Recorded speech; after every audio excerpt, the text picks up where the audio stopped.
오늘 본문은 계시록 19장 5절부터 9절까지, 계시록 19장 5절부터 9절까지 많지 않으니까 다 같이 한 목소리로 읽겠습니다. 5절부터 9절까지 시작. 왕좌에서 한 음성이 나서 이르되 하나님의 모든 종들아, 그분을 두려워하는 자들아, 작은 자든지 큰 자든지 너희는 다 우리 하나님을 찬양하라 하더라. 또 내가 들으니 큰 무리의 소리 같기도 하고 맑은 물들의 소리 같기도 하며 강력한 천둥들의 소리 같기도 한 음성이 이르되 할렐루야, 주 하나님 곧 전능하신 분께서 통치하시는도다. 우리가 즐거워하고 기뻐하며 그분께 존귀를 돌리자. 어린 양의 혼인잔치가 다가왔고 그분의 아내가 자신을 예비하여 두다. 깨끗하고 흰 고운 아마포 옷을 차려 입은 것이 그녀에게 허락되었으니 그 고운 아마포는 성도들의 의인이라 하더라. 그가 내게 말하기를 기록하라. 어린 양의 혼인 만찬에 부름받은 자들은 복이 있도다 하고 또 내게 이르되 이것들을 하나님의 참된 말씀들이라. 지금 읽은 계시록 19장에는 인류 역사상 가장 큰 만찬이 두 번 나옵니다. 하나는 9절에서 말씀하시는 어린 양의 혼인 만찬이고, 다른 하나는 19절에서 말하는 위대하신 하나님의 만찬입니다. 이 두 만찬은 완전히 다른 만찬입니다. 17절에 위대하신 하나님의 만찬에 대해서는 저희 교회 목사님이 설교하신 것 중에 2005년 6월과 2018년 1월에 두 차례 설교가 있으니까 그것을 들어보시면 되고요. 저는 오늘 어린 양의 혼인 만찬에 대해서 살펴보려고 합니다. 성경을 통해서 앞으로 일어날 일들을 간단히 살펴보면 이렇습니다. 제일 먼저는 교회가 들림받아 올라가는 휴거가 있을 겁니다.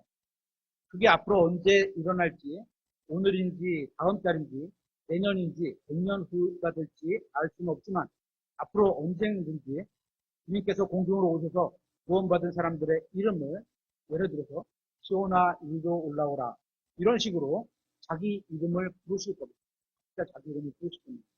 그 이름이 지금 우리가 쓰고 있는 이름인지는 알 수 없지만 자기에게 어떤 이름이 들리면 그게 자기 이름이라고 생각하시면 됩니다. 그러면 공중으로 들려 올라가 예수님을 만나고 셋째 하늘로 올라가게 됩니다. 그리고 하늘에서 그리스도의 심판석이 열리고 그 다음에 어린 양의 혼인잔치와 여기서 혼인잔치 이렇게 되는데 영어로는 메리지예요. 결혼식을 말하는 거죠. 또 어린 양의 혼인 만찬, 영어로는 메리지 서퍼 이렇게 해서披로연 같은 그런 개념입니다. 제가 밥 먹는 그런 게 열리게 됩니다. 그때 땅에서는 야곱의 고난이라고 하는 7년 대환란이 있게 되고 이 대환란이 거의 끝날 즈음에 예수님께서 주만 성도와 함께 이 땅에 재림하시게 됩니다. 재림하셔서 반대 세력을 무찌르시고 나면 대환란이 완전히 끝납니다. 그리고 지상에는 천년 왕국이 세워지게 되는데 이 왕국은 주님께서 직접 세우시고 통치하시는 왕국입니다. 오늘은 어린 양의 혼인 만찬으로 초대하자 하는 말씀을 나누려고 합니다. 여러분 중에 나는 먹는 게 싫다 이런 분이 계십니다. 저는 미식가는 아니라서 아주 특별하게 맛있는 음식보다는 맛있는 여러 가지 종류의 음식을 차려놓고 제가 좋아하는 음식을 자유롭게 먹을 수 있는 뷔페식을 좋아합니다. 아마도 이 자리에 계신 분들 중에 맛있는 음식을 싫어하는 사람은 거의 없어요. 어렸을 때는 좋아하지 않던 어떤 음식이 있었는데 나이 들면서 좋아하게 되는 음식들도 있게 되면서 지금은 못 먹어서가 아니라 골고루 많이 먹어서 못 먹었던 음식 중에 하나가 회를 안 먹었어요. 우리 집에서 회를 먹어본 적이 없어요. 어렸을 때 못 먹었어요. 못 먹어본 그런 기분은 아니죠. 그런데 성경에도 먹는 것에 관한 이야기가 굉장히 많이 나옵니다. 특히 구원받았다고 하는 표현을 예수님을 믿는다, 예수님의 살을 먹고 예수님의 피를 마셨다 이렇게 얘기를 합니다. 예수님을 믿는 것에 대한 성경적, 상징적인 표현으로 우리가 만찬 때 행하는 것처럼 빵을 부수고 잔을 마시게 되면 그것이 내 안으로 들어오기 때문일 겁니다. 우리가 받아들인다는 의미를 설명하면서 먹는다, 같이 이렇게 예를 들어주고 있습니다. 이처럼 성경에도 먹는 것이 하나의 중요한 개념으로 등장합니다. 또한 성경에는 처음 등장하는 사건이 창세기 3장에 나오는데요. 사람이 먹는 것과 관련돼서 죄를 지었습니다. 마음에서 하나님의 말씀을 의심한 죄가 있었지만 그것에 대한 죄의 결과로 선악과를 따먹고 죄를 지었습니다.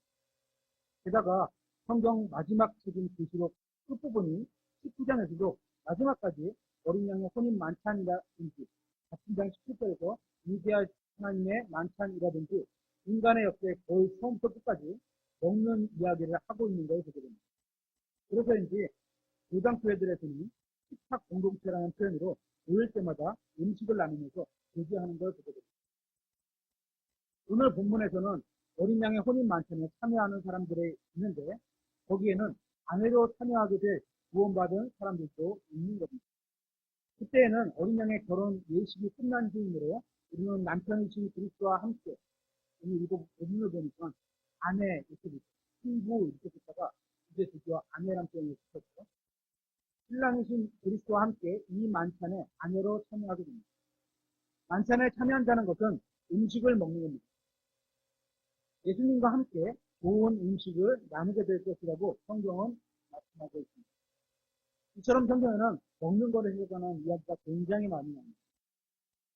예수님께서 재림하실 때 많은 성도들이 함께 오게 되는데 아마겟돈 전쟁이 모두 끝난 뒤에 이제 승리를 쟁취하시고 나서 천년왕국이 시작되면서 어쩌면 에스더기처럼 왕의 큰 만찬이 열릴 수도 있습니다. 그러면 예수 그리스도를 믿고 구원받은 사람들은 완전한 몸을 입고 그 만찬에 참여하게 될 겁니다. 지금과 같은 몸이 아니라 완벽한 몸, 예수 그리스도의 부활한 몸 같은 그런 몸을 또 하늘에 속한 몸을 입고 이 만찬에 참여하게 될 겁니다. 우리는 주님의 아내로서 같은 상에서 먹고 또 주님께 영광을 돌리게 될 겁니다. 그때는 우리가 무엇을 원하는지 주님이 아시고 우리의 마음에 만족감을 주실 겁니다. 그래서 그때는 우리가 주님의 만찬에서 먹고 즐기며 주님으로 인해 기뻐하며 만족함을 얻게 될 겁니다. 이처럼 우리가 이 어린 양의 혼인 만찬에 참여하게 될 건데 우리 주변 사람들도 같이 참여할 수 있도록 기원으로 초청해 주십니다. 오늘 본문 9절에 보면 어린 양의 혼인 만찬에 초대받은 사람은 복이 있다고 말씀하고 있습니다. 초대를 받기만 해도 복이 있다는 겁니다. 성경 기록은 하나님께서 참되다고 말씀하십니다. 이 세상에 속한 종교의 가르침이나 교회의 사람들이 만든 헌법과는 다르게 하나님의 말씀은 참되다 또 진리로 가르칩니다. 진리로 가득하다는 말은 어느 것 하나 버릴 것이 없이 거짓이 없다는 말입니다. 우주에서 가장 고귀한 존재로 창조된 창조물들은 하나님의 왕좌를 둘러싸고 있습니다. 그룹들, 천사들, 스랍들 이들은 각각 다른 영적 존재들입니다. 이러한 존재들이 항상 하나님의 왕좌 앞에 둘러 서 있습니다. 그리고 이 존재들이 무엇을 하고 있냐 하면 항상 하나님을 찬양합니다. 그것도 낮은 자세로 하나님께 숭배드리며 하나님을 찬양합니다. 그런데 사람들은 높임을 받고 싶어합니다. 조직의 시장이나 리더가 되고 1등이 되고 싶어합니다. 더 나아가 왕이 되려고 대통령이 되려고 또 자기의 영역에서 스타가 되려고 합니다. 1등이 되는 게 나쁜 건 아닙니다. 열심히 일해서 열심히 공부해서 1등이 결과로서 1등 되는 건 좋은 겁니다. 그렇죠? 성적이 올라가고 이런 게 좋은 겁니다. 목표를 1등에서 돼야지. 이렇게 되면 1등이 되는 모든 수단을 다 강조하죠. 한 수단까지. 그렇기 때문에 목표를 그린 데도 준 게 바람직하지 않습니다. 열심히 살고 열심히 공부하는 것 같습니다. 그런데 성경을 보면 하나님의 창조물 중에 가장 뛰어나고 높은 존재들은 자신들을 높이는 게 아니라 온유하신 하나님을 경배하고 그분께 찬양하고 있습니다. 이 세상에서 아무리 잘난 사람이라 할지라도 천사들보다 뛰어나지는 않습니다. 지금은 훨씬 못합니다. 그렇게 사람보다 뛰어난 영적 존재들이 자신을 자랑하고 있는 게 아니라 하나님을 자랑하고 하나님을 높이고 하나님을 찬양하고 있는 겁니다. 성경에는 구원받은 사람들이 모여서 하나님을 찬양하고 있는데요. 이 소리가 많은 불들 소리 같기도 하고 또 우렁찬 천둥들 소리 같기도 하다고 말씀하고 있습니다. 이것도 확인해 보겠습니다. 글씨로 또 내가 들으니 큰 무리의 소리 같기도 하고 맑은 물들의 소리 같기도 하며 똑같다는 건 아니죠. 비슷하면 그런 의미로 크다, 굉장하다 이런 거죠. 강력한 천둥들의 소리 같기도 한 음성이 이르되 할렐루야 주 하나님 곧 전능하신 분께서 통치하시는 거다. 할렐루야. 그러니까 주님께서 오시면 구원받은 사람들이 한목적으로 자기 자랑을 하는 게 아니라 하나님을 찬양하게 됐죠. 지금은 교회들에서 이제 간증을 하는 걸 들어보게 되는데요. 거기 보면 대부분이 자기 자랑, 남편 자랑, 아내 자랑, 자식 자랑, 돈 자랑, 학경력 자랑 이런 걸 쭉 하고 나서 맨 마지막에다가 간단하게 하나님의 은혜를 붙이는 그런 간증을 합니다. 결국 하고 싶은 말은 자기 자랑입니다. 그런데 하늘에서는 모두 주님만을 자랑하고 주님만을 찬양하고 있습니다. 오늘 본문 구절에서 배워야 할 부분이 있는데요. 바로 하나님께서는 모든 사람들이 어린 양의 혼인 만찬에 초대하셨고 이 부름 받은 사람은 복이 있다는 겁니다. 구절에 그가 내게 말하기를 기록하라 어린 양의 혼인 만찬에 부름 받은 자들은 복이 있도다 하고 또 내게 이르되 이것들은 하나님의 참된 말씀들이라 하지요.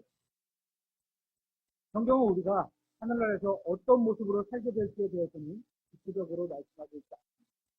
그저 우리가 예수님의 몸처럼 부활한 몸으로 하늘에서 살게 될 것이다.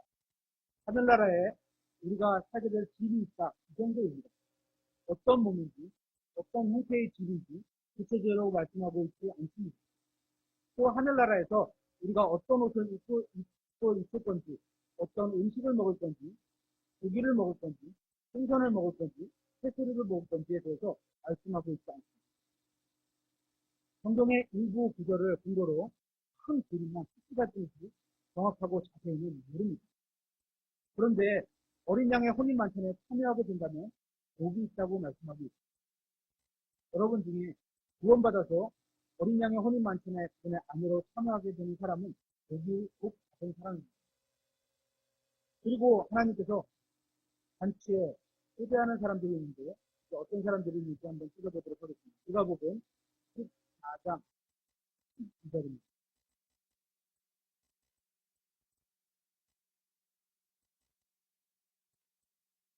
누가복음 14장 12절.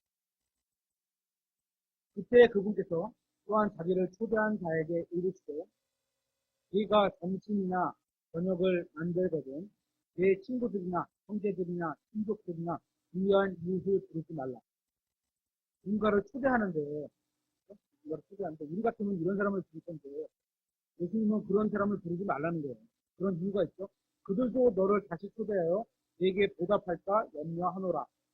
그래서 받은 대로 그대로 갚아주면 위에서 받을 상급이 없다는 거예요. 13절. 그러나 네가 잔치를 베풀거든 가난한 자들과 불구자들과 다리 저는 자들과 눈먼 자들을 부르라. 잔치에 이런 사람을 초대해야 돼. 그러면 그들이 네게 보답할 수 없으므로 네게 복이 있으리니 의인들이 부활할 때 네가 보답을 받으자 하십니다. 저희 딸들이 아직 결혼 계획은 없는 것 같은데 결혼 만약에 하게 되면 지금 여기까지 제가 활동 지원했던 장애인 분들도 부르고 싶어요. 이 말씀 준비하면서 불러야 되겠다. 그래야지 우리가 더 복받는 거구나. 이렇게 생각이 들어요. 어린 양의 혼인 만찬은 하나님께서 자신의 아들 예수 그리스도를 위해 아내로 맞아들이고 잔치를 여시는 겁니다. 그러니까 당연히 인류 역사상 가장 큰 잔치가 될 겁니다. 그런데 주님의 아내로서 우리의 행실을 생각해보면 우리는 그분의 신부로서 참석하기에는 합당하지 않은 존재인 것 같습니다. 여러분들이 했던 일들을 한번 생각해보세요. 저지른 죄들을 생각해보세요.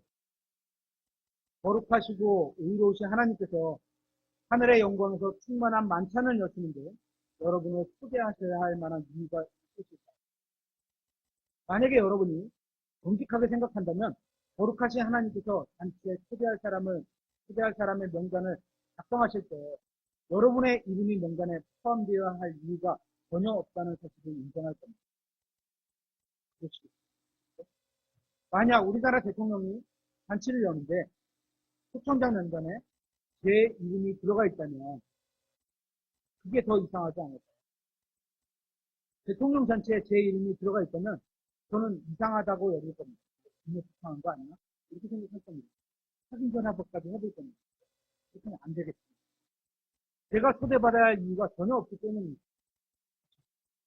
누가 저 같은 사람을 초대하겠습니까? 더 잘난 사람이 있죠. 하지만 우리 하나님은 의롭고 거룩하신 분입니다. 하나님은 의롭고 거룩하신 동시에 은혜와 자비와 긍휼이 많으신 분입니다. 그래서 우리를 초대하신 겁니다. 지금 읽은 누가복음 14장을 다시 보면 가난한 자들과 불구자들과 다리 저는 자들과 눈먼 자들을 초대하라는 겁니다. 성경을 보면 예수님께서 무엇을 하라고 하시는 말씀들이 있는데요. 이것들을 보면 본인이 이미 그렇게 다 하고 계신 것들입니다. 예수님께서는 이미 그렇게 하고 계십니다. 본인이 하고 계신 것들을 이제 다른 사람들과 제자들에게 너희도 이렇게 하라는 식으로 말씀하시는 겁니다. 그를 너희가 구약에 보면 너희가 용서하라 이렇게 되어 있는데 먼저 용서하신 건 누구죠? 하나님으로부터 우리가 용서를 받은 거죠. 그렇기 때문에 너희가 용서하라 이렇게 되는 거예요. 하지만 구약에 이제 앞에 있던 그 하나님의 의미는 생략이 되어 있습니다. 예를 들면 70번씩 7번까지 용서하라는 말씀을 하신 것도 본인이 우리를 그렇게 용서해 주셨던 겁니다. 여기서도 마찬가지로 잔치를 열 때 누구를 초대해야 할지에 대해서 얘기하면서 우리 같은 사람들을 초대하라고 말씀하고 있습니다. 기분 나쁘시면 저 같은 사람을 초대하라는 겁니다. 여러분은 여러분의 가족 전체에 누구를 초대하시겠습니까? 세상 사람들은 축의금을 많이 낼 것 같은 돈 많은 사람이나 명예나 지위가 높은 사람이나 건강하고 사지가 멀쩡하고 잘생긴 사람, 유명한 사람을 초대할 겁니다. 뭐 이런 사람을 초대하지 마라. 그런 건 아닙니다. 그죠? 아니면 다 초대해야겠죠. 잔치니까. 그런데 하나님께서는 초대할 명단을 작성하실 때 너무도 가난해서 도저히 돈을 주고 하늘나라에 갈 수 없을 정도로 가난한 사람을 명단에 넣으셨습니다. 그리고 주님께서는 가난한 사람뿐만 아니라 불구자들도 명단에 넣으셨습니다. 저는 여러분이 진짜로 어떤 마음과 생각으로 살아가시는지 잘 모르겠습니다. 그냥 여러분의 말과 행동을 통해서 저는 좋게 추측할 뿐입니다. 하지만 확실한 것은 여러분의 죄가 여러분과 하나님의 관계를 망쳤을 뿐만 아니라 여러분의 미래까지도 모두 엉망으로 만들게 된다는 사실입니다. 여러분의 육신의 모습이 나름 건강하고 잘생기고 사지가 멀쩡하다고 생각할지는 몰라도 하나님께서 보실 때 여러분은 영적으로 장애가 있는 겁니다. 우리가 구원받기 전의 상태가 영적인 장애가 있었던 겁니다. 영적으로는 곧바로 걷지 못하는 다리가 되는 자였고 영적으로 옳은 것을 보지 못하는 눈먼 자였고 그렇게 우리는 영적으로 하나님께 보답할 것이 아무것도 없는 사람들이었습니다. 그래서 하나님께서 저와 여러분의 만찬을 초대했습니다. 여기 계신 분들은 다 어린 양의 손님 만찬 초대를 했습니다. 그래서 그런데 초대받은 이유가 우리가 잘나서 초대받은 것이 아니라 하나님의 초대의 기준이 합당하기 때문에 초대받은 그 기준은 영적으로 가난하고 영적으로 눈멀어서 영적인 것으로 볼 수 없고 다리 절어서 하나님의 정하신 길을 똑바로 걸을 수 없고 그랬기 때문에 초대받은 겁니다. 이것이 바로 우리가 성경이 말씀하시는 하나님의 주님 만찬을 초대받았던 또한 사복음서를 보면 예수님께서 오랫동안 다리를 절었던 사람을 고쳐주셨습니다. 이것이 바로 우리의 영적 모습이었던 겁니다. 아무도 고쳐줄 수 없었고 아무도 고침받도록 인도해 주지도 않았는데 예수님께서 오셔서 일어나 걸어라 이렇게 말씀하셨을 때 우리가 온전히 고침을 받게 되었던 겁니다. 그래서 다리 절었던 우리가 온전히 걸을 수 있게 된 겁니다. 이러한 일을 하실 수 있는 분은 예수님이 다리 저는 사람을 똑바로 하실 수 있습니다. 영적으로 보면 저와 여러분은 모두 다리 저는 사람이었습니다. 그렇기 때문에 우리가 구원으로 했습니다. 그리고 하나님께서는 근본 자들을 초대하셨습니다. 저는 구원받기 전에 세상에 떠들어 있어서 하나님을 잊고 살던 절망적인 사람이었습니다. 죽으면 어디에 가는지 생각하지도 않던 그런 사람이었습니다. 그렇게 삶의 큰 고난과 죽음 앞에서 내면이 엉망진창인 채 인생이 어디로 가는지 왜 가는지도 모른 채 살아가고 있었습니다. 이처럼 저는 영적으로 완전히 눈먼 사람이었습니다. 그랬기 때문에 하나님께서 저에게 잠시에 초대했습니다. 영적으로 눈이 멀었던 저에게 어린 양의 혼인 만찬을 주신 겁니다. 저는 하늘나라에 가기에 부족한 자라는 걸 잘 알았습니다. 하지만 예수님을 믿었다는 이유 하나만으로 초대에 응할 수 있게 된 것입니다. 저를 구원으로 초대하십니다. 의의 자격이 없었기 때문에 초대를 받습니다. 주님께서 만찬에 초대하시기를 원하셨던 사람은 가난하고 눈멀고 알절고 그런 사람이었습니다. 인내 은혜가 아니고서는 자신이 절대로 구원받을 수 없다는 사실을 아는 사람, 그런 사람들을 자신이 영적으로 가난하고 눈멀고 알절는 사람이라는 사실을 인정하는 사람만 예수 그리스도의 만찬에 초대에 응할 수 있는 그런 이유로 영원히 주님을 찬양하고 주님께 감사를 드리고 경배하는 사람을 초대하기를 원하셨습니다. 그래서 우리를 초대했습니다. 만약에 여러분이 영적으로 부유하고 눈멀지 않았고 다리 저는 사람이 아니었다고 생각했다면 여러분은 초대받지 못했을 겁니다. 예수님께서는 죄인을 불러 회개하고 구원하러 오셨다고 말씀하고 있습니다. 이런 하나님께 감사를 드립니다. 그러면 이런 사람들만 초대하실 걸까요?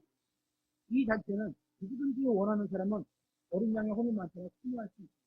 하지만 많은 사람들이 핑계 같지 않은 핑계를 대면서 참여하지 않고 있습니다.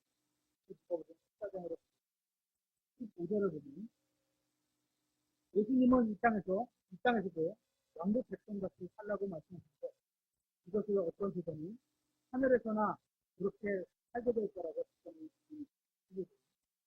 그분과 함께 음식 앞에 앉아 있던 자들 중에 하나가 이것들을 듣고 그분께 이르되 하나님의 왕국에서 빵을 먹을 자가 되고 있나이다.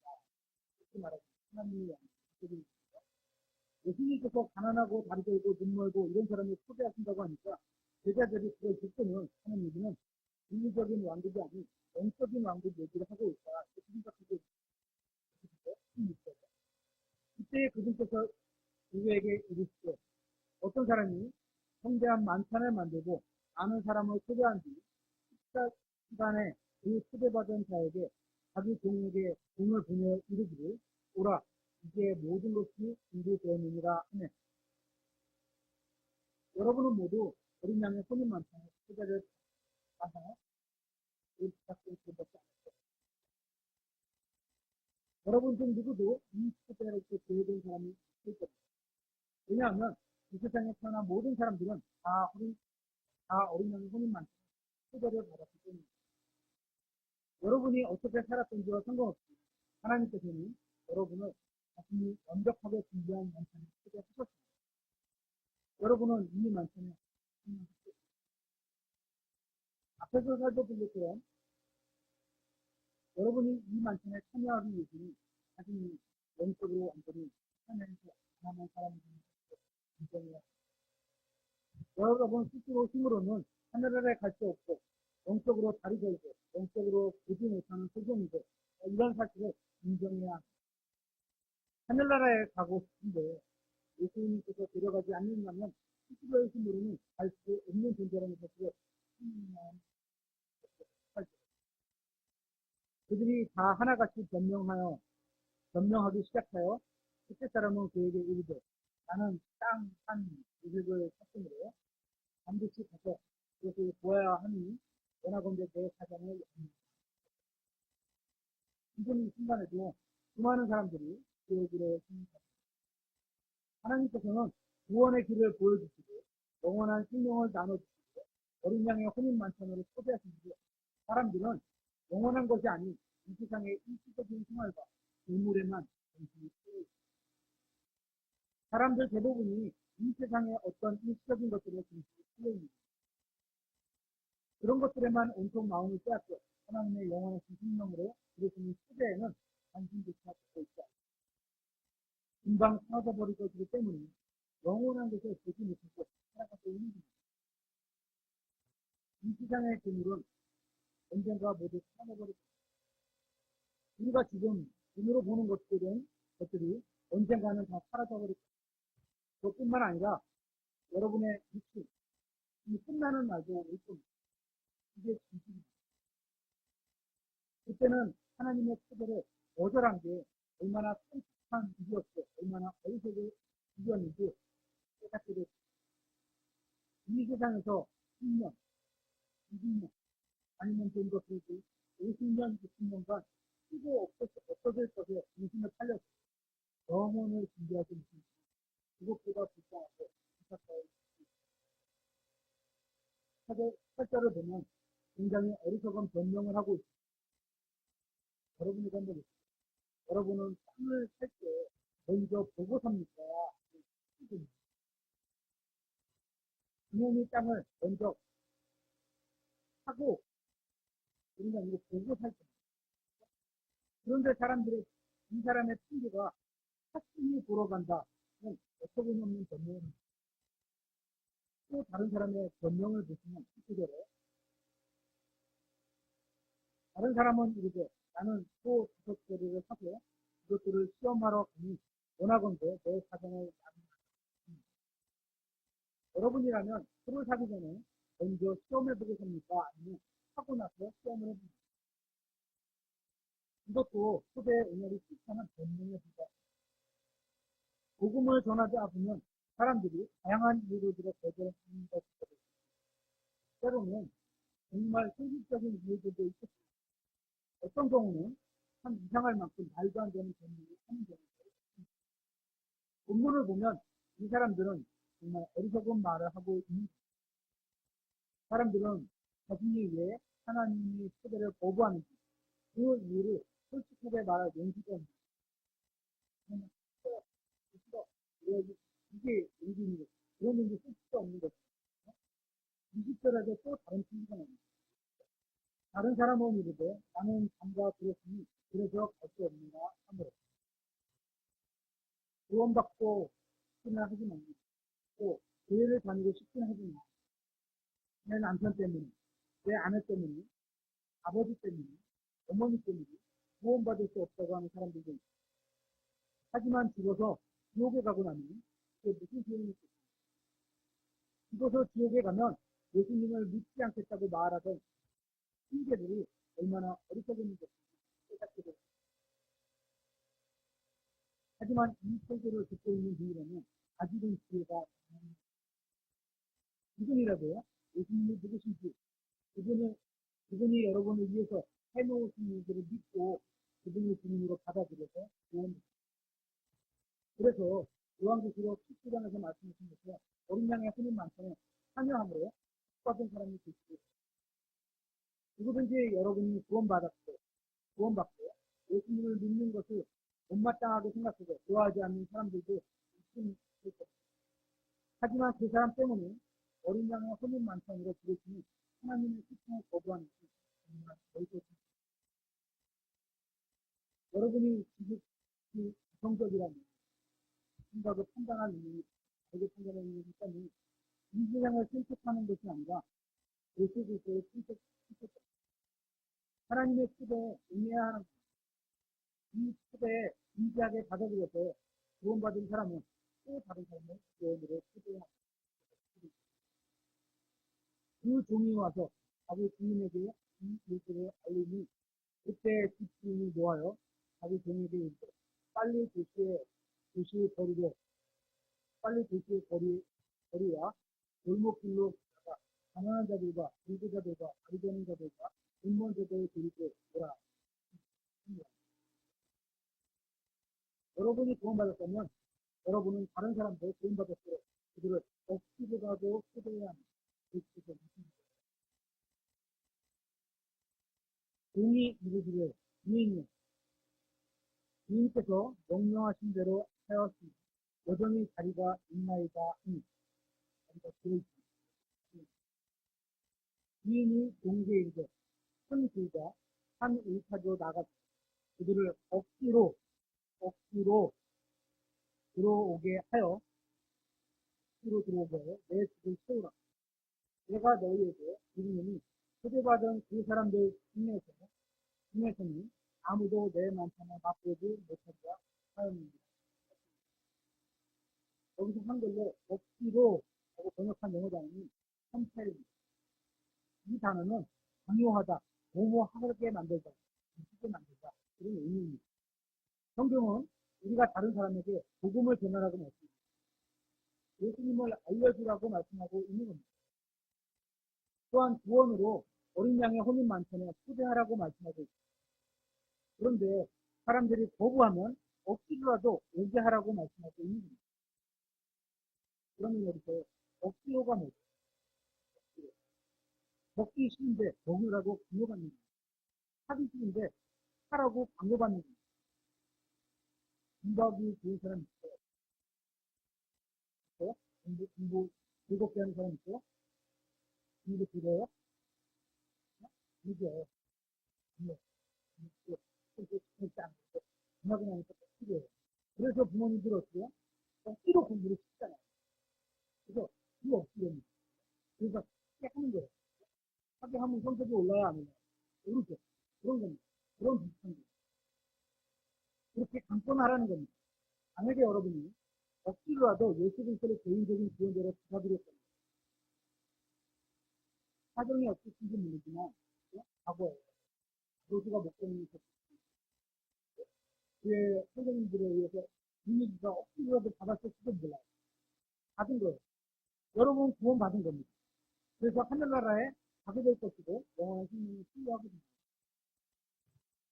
이처럼 여러분이 누군가에게 복음을 전했는데 그 사람이 거절한다고 해서 그냥 휙 돌아서서 더 이상 복음을 전하지 않는 주님께서 말씀하시는 억지로라는 명령이 우리가 순종하고 우리는 다른 사람이 복음을 받도록 강하게 권면해야 합니다. 물론 억지로 믿게 할 수는 없습니다. 그래서 마음을 억지로 하게 해요. 하지만 그렇게 할 수 있도록 억지로 설득을 하고 끝까지 따라가서 권면하고 기회가 있는 대로 또 말해주고 다른 방식으로 또 알려주고 그런 거죠. 믿게 할 수는 없지만 복음을 거절했다고 해서 바로 포기하지 말라는 거예요. 한 번 복음을 전해도 복음을 거절해도 다음에 다시 기회를 만들어서 복음을 전하는 포기하지 말고 억지로라도 데려오겠다는 간절한 마음으로 복음을 전하는 거예요. 소극적으로 복음을 전하지 말고 적극적으로 예수님을 전하라는 겁니다. 여러분이 사랑하는 누군가가 복음을 받아들이고 예수님을 믿게 하기 위해서 여러분이 경험할 수 있는 모든 시간, 모든 편한 시간, 그걸 동원하고 할 수 있는 모든 것을 선한 것을 사람은 선물을 사줄 수도 있고, 전화를 할 수도 있고, 편지를 쓸 수도 있고, 집에 방문할 수도 있고, 또 반대로 초대할 수도 있다는 겁니다. 그렇게 해서라도 예수님을 믿게 하는 우리는 너무 쉽게 포기합니다. 우리가 전한 예수님은 이 세상에서 가장 중요한 분뿐만 아니라 참된 만족과 행복을 줄 수 있는 유일한 분이라는 것입니다. 그래서 이분을 받아들여야만 한다고 강권하고 억지로 하되 예수님을 믿을 수 있도록 하라는 겁니다. 왜냐하면 여러분이 사랑하는 누군가가 진정으로 구원받고 어린 양의 혼인 만찬에 초대받기를 원한다면 이번에서 참된 교제에 참여하고 예수님을 만날 수 있도록 사용합니다. 주님께서는 모든 사람이 구원받기를 모든 사람 아니니 저도 있고 여러분도 있고 여러분 주위에 있는 모든 사람입니다. 그렇게 하나님은 모든 사람이 어린 양의 만찬에 참여하게 되기를 원합니다. 여러분이 구원받았다면 다른 사람을 초대하기 원하고 있습니다. 사랑하는 사람이 사랑으로 강권해서라도 초대하기를 바랍니다. 계시록 19장에는 두 종류의 만찬이 나옵니다. 하나는 어린 양의 만찬으로 구원받은 사람들이 참석하는 것. 다른 하나는 하나님의 만찬입니다. 구원받지 못한 자들의 심판의 것. 하나님께서는 모든 사람들이 구원받기를 원하시고 여러분도 다 알고 계시리라고 생각합니다. 저는 저뿐만 아니라 저를 알건 모르건 모든 사람들이 어린 양의 만찬을 참여하게 되었습니다. 여러분도 같은 생각이실 거라고 생각합니다. 그래서 그 만찬은 열리는 날 여러분을 아는 어떤 사람이 여러분에게 다가와서 여러분의 어깨를 두드리는 행동이 하느니 어린 양의 만찬에 초대해주니 정말 고맙습니다. 내가 그렇게도 거절했는데 정권에서 끊임없이 복음을 전하여줘서 정말 고맙습니다 하는 말을 듣게 되었습니다. 이런 일이 어린 양의 흔히 만찬이 열리는 공개되고 일어나게 되었습니다. 혹시 이 자리에 아직 예수님이 개인적인 구원자로 받아들이지 않은 분이 지금 예수님을 믿으시고 그리고 이미 예수님을 믿으셨다면 다른 사람들에게 복음을 어린 양의 만찬으로 초대하십시오. 그러십시오. 우리가 전에는 가난하고 다리를 저는 불기자 굶은 사람이었습니다. 하지만 하나님께서 우리를 초대하셨을 때 우리는 그 초대를 받아들였습니다. 그래서 구원받은 겁니다. 그리고 우리를 초대하셨던 것처럼 우리도 다른 사람을 초대해야 하나님께서 어린 양의 주님 만찬으로 구원받은 자들은 복이 있다고 이 복을 누리는 것만이 아니라